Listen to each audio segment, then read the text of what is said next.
હું ને રસેશ 2 કલાકથી અહીંયા રાહ જોઈ રહ્યા છીએ જેનિશાની. બહુ વાટ જોડાઈ છે. એનો પે બેક અમે લઈશું સૂટ સમેત. સો ટ્રેન આવી ગઈ છે ફાઇનલી. 2 કલાક સુધી ઊભા રહ્યા, એનું કંઈક તો મળ્યું.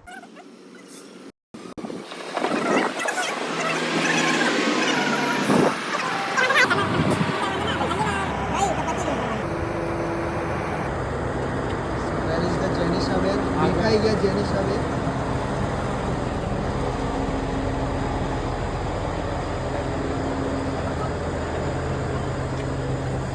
આ જેનિશાબેન છે. Hello hello. જો મોન્સ્ટર પીએ. પૈસાવાળી પાર્ટી છે સૌથી વધારે. તો કેવું લાગ્યું સફર મ્યુનિક થી અહીંયા આવવાનું? કેટલા કલાક થયા? 7 hours. ઓહો, મારથી તો પણ તો બી 2 કલાક છે. ના but good, alles gut. Okay. હવે ક્યાં જવાનું? કઈ પ્લાન I રસેશભાઈ don't know. તમારો? Ich weiß nicht. खाई पीन सोने का जो जीटी તો સૂતા તો અમે અમારા ઘરે. ઓહો નાઇસ. નહીં હવે જવું તબેલા. તબેલા હે. લે ભાઈ હમણાં કહેતા હતા ને ગાયો બાયો જોયા નહીં તમે? ના હજી નહીં ગયા. અમે કીધું પછી તને મૂક્યા વગર જઈએ. સારું કર્યું.